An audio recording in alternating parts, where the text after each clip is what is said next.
हाँ तो बच्चों, आज हम लोग पढ़ेंगे कक्षा 10वीं हिंदी। और इसी कक्षा 10वीं हिंदी की पुस्तक है ये क्षितिज भाग 2, है ना। जो हमारी पुस्तक है क्षितिज भाग 2, और इसी में दो भाग है, गद्य और पद्य। ठीक है। तो अभी तक हम लोगों ने जो वस्तुनिष्ठ प्रश्नों की श्रृंखला को तैयार किया है, जिन्हें हम एमसीक्यू भी बोलते हैं, और इसी तारतम्य में अभी हम लोगों ने पद्य भाग को पूरा किया और हम लोग गद्य भाग की ओर चल रहे हैं। तो गद्य भाग के इसी श्रृंखला में हम पहुंचे पाठ 11 पर। नौबत खाने में इबादत नाम है इस पाठ का, और इसके लेखक है यतीन्द्र मिश्र। और ये एक व्यक्ति चित्र विधा है। कभी प्रश्न आ जाए परीक्षा में तो ये कौन सी विधा है? व्यक्ति चित्र विधा है। और ये बिस्मिल्लाह खां के ऊपर लिखा गया है, जो कि प्रसिद्ध शहनाई वादक है, जिन्हें भारत रत्न प्राप्त हुआ है। ठीक है। तो बच्चों, इसके महत्वपूर्ण एमसीक्यू जो है मैं आपके सामने रखने जा रहा हूं। तो मैं आपको बता दूं, मैंने वही प्रश्न तैयार किए हैं जो परीक्षा की दृष्टि से अत्यंत महत्वपूर्ण है। एक भी प्रश्न आपको अनर्गल नहीं मिलेगा। और यदि आपको ऐसी कोई विषय वस्तु जो समझ में नहीं आ रही, तो आप मुझे इस वीडियो के नीचे कमेंट भी कर सकते हैं। और चाहे तो आप मेरे ये मोबाइल नंबर है 9587 954117, आप इस पर व्हाट्सएप मैसेज भी कर सकते हैं, और चाहे तो सीधे फोन भी लगा सकते हैं। तो हिंदी विषय से संबंधित कोई भी जानकारी आप मुझसे प्राप्त कर सकते हैं। मुझे अच्छा लगेगा आपकी सहायता करना। और ये मेरा चैनल है ललित गुप्ता सर 560-560। यदि आप चैनल पर नए हैं तो इसको सब्सक्राइब कर लें, और बेल आइकन को दबाएंगे तो आपको विषय संबंधित नई नई वीडियो मिलती रहेगी। और इसके अलावा और भी आपको हिंदी विषय संबंधित जो भी जानकारी चाहिए आप मुझसे प्राप्त कर सकते हैं, और इसको अपने मित्रों तक पहुंचाएं। आप सभी तो बच्चों को हम लोग ले चलते हैं प्रश्नोत्तर की ओर। हाँ तो बच्चों, अब हम लोग चलेंगे पाठ 11, नौबत खाने में इबादत। और इसी के महत्वपूर्ण जो वैकल्पिक प्रश्न उत्तर है उनको देखेंगे। छोटे छोटे जो प्रश्न उत्तर आते हैं 1 अंक के। और मैं आपको बता दूं, कभी आपसे पूछे कि ये पाठ जो है नौबत खाने में इबादत, ये किसके ऊपर है, तो ये बिस्मिल्लाह खां जो शहनाई वादक थे, प्रसिद्ध शहनाई वादक थे, ये उनके ऊपर लिखा गया एक व्यक्ति चित्र है। तो आपसे पूछे कभी ये कौन सा गद्य की कौन सी विधा है, तो ये व्यक्ति चित्र विधा है। ठीक है। तो देखते हैं, पहला प्रश्न है, बिस्मिल्लाह खां संगीत के रियाज के लिए कहाँ जाते थे? तो बिस्मिल्लाह खां जो है वो संगीत के रियाज के लिए कहाँ जाते थे? बालाजी मंदिर। कहाँ जाते थे वो संगीत के रियाज के लिए? बालाजी मंदिर में वो संगीत के रियाज के लिए जाते थे। चलते हम दूसरे प्रश्न पर। तो दूसरा प्रश्न है, तो 2 महिलाएं थी जो कि गाना गाती थी, उनका नाम था रसूलन और बतुलन बाई। रसूलन बाई और बतुलन बाई, ये गाने पर किसे खुशी मिलती थी? तो रसूलन बाई और बतुलन बाई 2 महिलाएं थी, ये कोठे पर गाना गाती थी। तो इस गाने को सुन करके किसको खुशी मिलती थी? तो बिस्मिल्लाह खां को। और उन्हीं के बचपन का नाम, यदि प्रश्न ये भी आ जाए कि उनका बचपन का नाम क्या था, तो अमीरुद्दीन। क्या था उनके बचपन का नाम? अमीरुद्दीन। तो ये भी पूछ सकते हैं, ये एक ही साथ 2 प्रश्न तैयार हो जाएंगे। तो अमीरुद्दीन को अर्थात बिस्मिल्लाह खां। ठीक है। इसके बाद आगे चलते हैं। प्रश्न नंबर तीसरा, नौबत खाने में इबादत पाठ के आधार पर बिस्मिल्लाह खां के बचपन का नाम क्या था? वो आया ही गया यहाँ पर, देखो अपने अमीरुद्दीन। क्या नाम था? अमीरुद्दीन। उस्ताद बिस्मिल्लाह खां का जन्म स्थान कहाँ है? उनका जो गांव है, जन्म स्थान जो है वो डुमराव है ना। डुमराव में ही शहनाई बनती है। वहाँ की जो एक लकड़ी है, उसी लकड़ी से शहनाई बनती है। तो डुमराव उनका गांव है।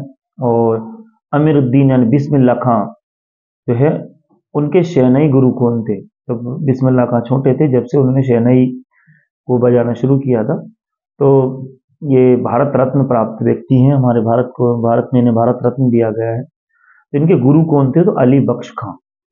और अली बख्श खां ने ही इनको शहनाई बजाना सिखाया। अमीरुद्दीन जो बिस्मिल्लाह खां है, उनका ननिहाल कहाँ है? उनका ननिहाल जो थे वो काशी में है। अभी भी काशी में उनके ननिहाल के परिवार के लोग आज भी रहते हैं। तो ये जो है उनका ननिहाल काशी में है। और इसके बाद है फिर प्रश्न नंबर 7 है, नौबत खाने में इबादत किस विधा में रची थी? ये भी आ ही गया, अभी अपन ने प्रारंभ में इस पर चर्चा की थी। तो ये कौन सी विधा में है ना? नौबत खाने में इबादत जो है वो किस विधा में रचित है? तो व्यक्ति चित्र ये रचित है। इसके बाद चलते हैं प्रश्न नंबर 8, शहनाई की रीढ़ किस पौधे से तैयार की जाती है? तो शहनाई की रीढ़ है वो कौन से पौधे से तैयार की जाती थी? ऐसा क्या पौधा था जिससे वो रीढ़ तैयार होती थी? तो नरकट। और ये नरकट कहाँ मिलता था? डुमराव गांव में ही मिलता था, और ये डुमराव के रहने वाले थे। प्रश्न नंबर 9 है नौबत खाने। ये जो शब्द आया बार बार, नौबत खाने में इबादत, नौबत खाने में इबादत, तो ये नौबत खाने शब्द का अर्थ क्या है? पाठ का नाम भी नौबत खाने में इबादत है, जो कि इसके लेखक है यतीन्द्र मिश्र, है ना? तो इस पाठ में नौबत खाना शब्द आया, तो इसका अर्थ क्या है? तो इसमें लिखा है प्रवेश द्वार के ऊपर मंगल ध्वनि बजाने का स्थान। तो प्रवेश द्वार होता है किसी मंदिर का या पवित्र स्थान का, कोई भी प्रवेश द्वार होता है। उस द्वार द्वार के जो दोनों तरफ चबूतरे बने रहते हैं, उन चबूतरों पर या उसके द्वार के वहां पर नीचे जो स्थान है, वहां पर मंगल ध्वनि बजाने का स्थान है। जब मंगल ध्वनि बजती है उसे नौबत खाना बोलते हैं, जहां प्रवेश द्वार है ना। प्रश्न नंबर 10वां है मुहर्रम की कौन सी तारीख बिस्मिल्लाह खां के लिए खास महत्व की थी? मुहर्रम की कौन सी तारीख ऐसी थी जो बिस्मिल्लाह खां के लिए खास महत्व की थी? कब उस दिन उनके लिए बहुत महत्वपूर्ण दिन था, है ना? तो वो 8वीं मुहर्रम की जो 8वीं तारीख है, बिस्मिल्लाह खां के लिए खास महत्व की थी।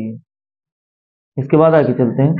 प्रश्न नंबर 11 बिस्मिल्लाह खां काशी से बाहर प्रदर्शन करते समय सर्वप्रथम क्या करते थे?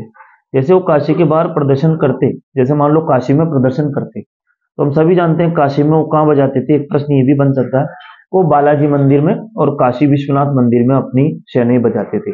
लेकिन उनको कभी ऐसा लगता कि भाई दूसरी जगह उनको बुलाया जाता और दूसरी जगह उनसे शहनाई बजवाई जाती, तो वो जब भी शहनाई बजाने जाते कहीं भी, और उन्होंने, आपको पता होना चाहिए कि उन्होंने देश विदेश में अपनी शहनाई की धूम मचाई है, बहुत प्रसिद्ध शहनाई वादक रहे हैं और इनको भारत रत्न भी मिला है।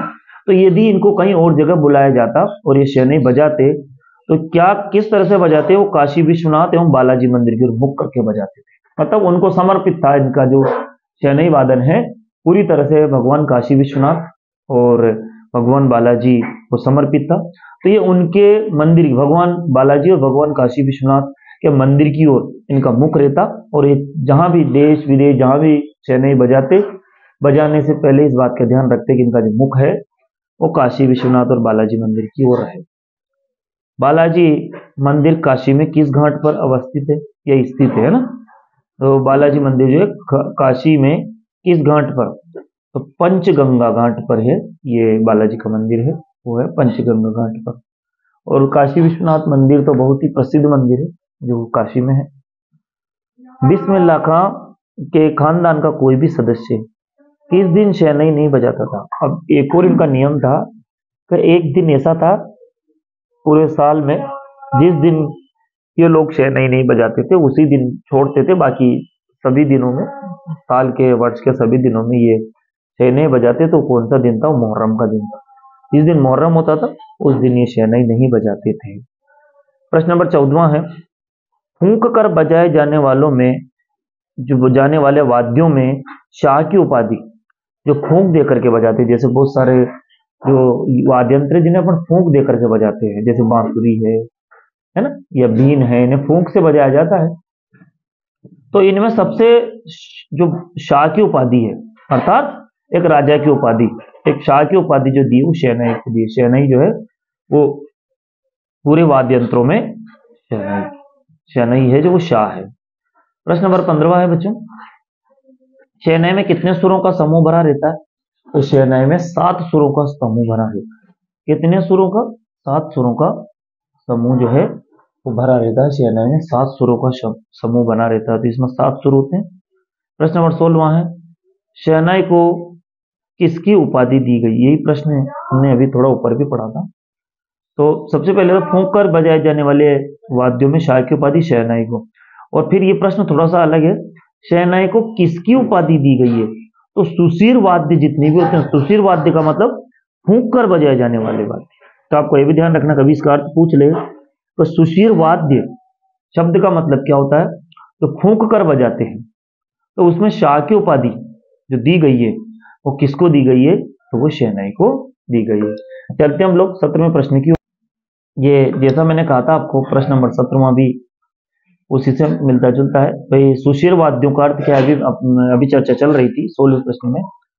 तो संगीत में वह यंत्र जो वायु के जोर से बजता है, या फिर फूंक मार करके, फूंक दे करके जिसे बजाया जाता है ना।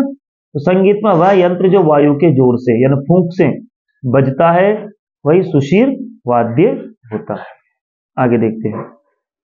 बिस्मिल्लाह खां खुदा से क्या मांगते हैं? तो बिस्मिल्लाह खां जो है खुदा से सच्चे सुर का वरदान मांगते हैं। क्या मांगते हैं?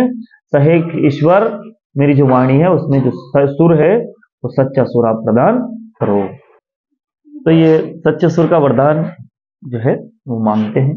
प्रश्न नंबर 16वां है, शास्त्रों में काशी किस नाम से प्रतिष्ठित है? बहुत महत्वपूर्ण प्रश्न है परीक्षा की दृष्टि से। ये 19 और 20 वैसे तो मैंने सारे प्रश्न ही महत्वपूर्ण आपके सामने रखे हैं, लेकिन फिर भी ये कुछ ज्यादा महत्वपूर्ण है तो आपको वो ध्यान से रखना है। ये 20 ही प्रश्न बहुत महत्वपूर्ण है, लेकिन ये प्रश्न अभी परीक्षाओं में भी आया, अर्धवार्षिक में भी आया है। ये काशी किसकी पाठशाला है? संस्कृति की। ये जो विरिक्त स्थान था उसमें आया है। शास्त्रों में काशी किस नाम से प्रतिष्ठित है? तो आनंद कानन के नाम। जो शास्त्र है हमारे हिंदू धर्म में, उनमें काशी किस नाम से प्रतिष्ठित है? तो आनंद कानन के नाम से। 20वां प्रश्न, काशी किसकी पाठशाला है? काशी किसकी पाठशाला है? तो काशी जो संस्कृति की पाठशाला है। इस तरह से हमारे जो 20 प्रश्न हैं इनको हमने पढ़ा एक एक अंक में। इसके बाद हम लोग 12वें पाठ पर चलेंगे जो कि संस्कृति के प्रश्न उत्तर पढ़ेंगे, है ना। और अगली वीडियो में आपके सामने रखूंगा। आपको ये वीडियो देखने के लिए बहुत बहुत धन्यवाद। आपको कोई भी विषय वस्तु समझ में नहीं आती है तो आप मुझे कमेंट बॉक्स में कमेंट भी कर सकते हैं, साथ में मुझे फोन भी लगा सकते हैं, व्हाट्सएप मैसेज कर सकते हैं। मुझे बहुत अच्छा लगेगा यदि आपको कोई भी ऐसी विषय वस्तु जो समझ में नहीं आई है उसको समझाने के लिए जितने में मेरा प्रयास रहेगा। आप सभी मित्रों का ये वीडियो देखने के लिए बहुत बहुत धन्यवाद।